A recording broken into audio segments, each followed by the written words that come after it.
You know what I hate?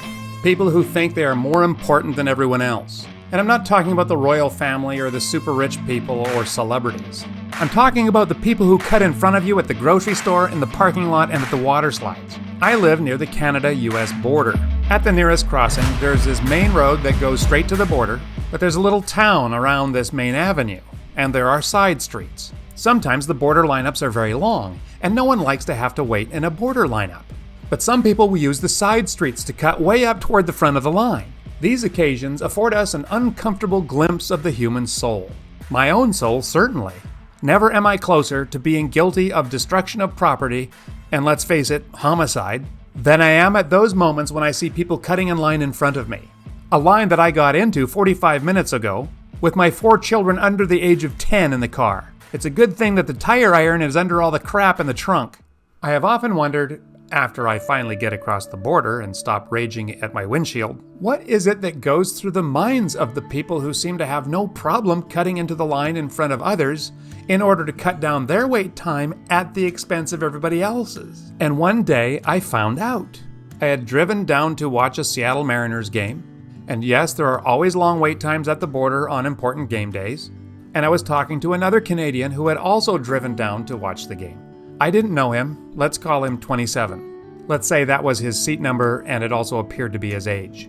Through the course of our conversation, probably in response to me complaining about the border lineups on game day, he told me that he always bypassed long border lineups by using the side streets. You don't have a problem with cutting ahead of the line? I asked. Not at all, 27 answered. If those people are too dumb to circumvent the line, that's their problem. And no, he didn't use the word circumvent. I did not tell him what I thought of him. This isn't the Canadian way. But I was baffled that he might actually think that the only reason everyone doesn't cut in line is because they don't know that it can be done. I was irritated, but not for long. I was at a baseball game, and at long last, I had an explanation about why people cut in border lineups. If you're like 27 and you cut in lineups, or you're like me and you can't stand people cutting in lineups, this next bit is very important.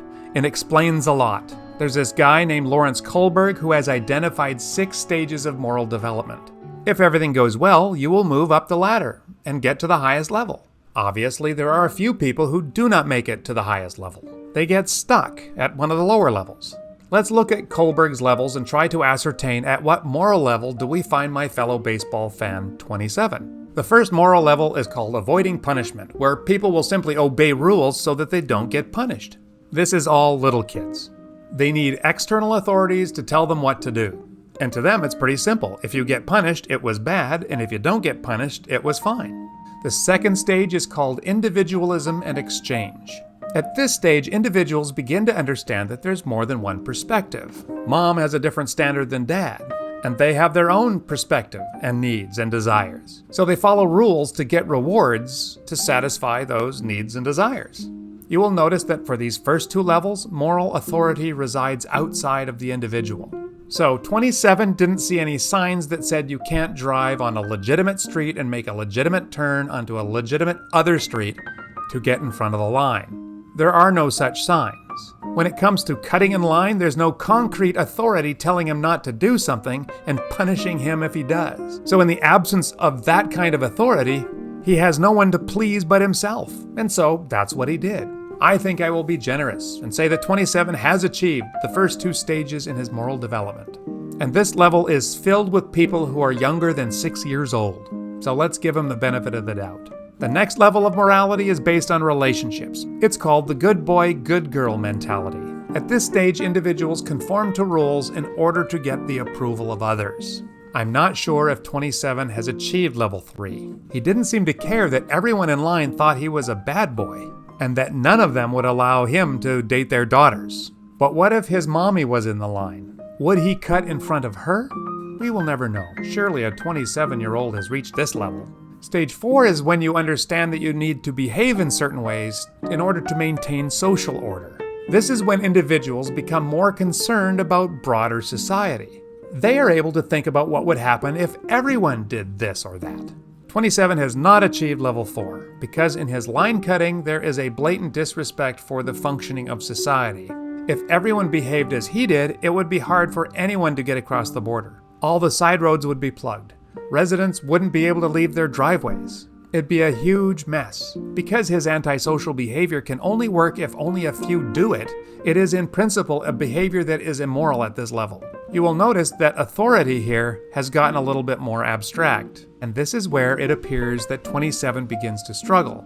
Unlike most of the 7 to 11-year-olds who are at this stage, 27 cannot yet see beyond his own needs. Perhaps 27 is watching this video and has just now realized that there might be something more than stupidity involved in people getting in line and waiting their turn at the border crossing. Let's look at Kohlberg's last 2 levels. Stage 5 is when a child begins to question authority and social norms. They begin to see morality as less black and white. They begin to develop their own moral principles as they relate to community as an individual. They begin to follow social conventions, like lining up at the playground to wait for their turn on the slide, because they believe it is necessary for the greater good. And stage 6. At this stage, individuals develop their own moral code based on universal principles such as justice, equality, and human dignity. They develop a conscience.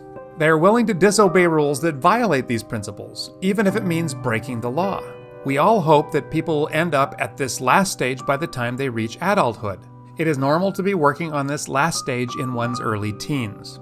People who have achieved these last levels, even though they allow some flexibility, would not cut in line under the circumstances in which 27 did. People who do cut in lines at the border and at the slide on the playground are probably stuck in the second stage of moral development.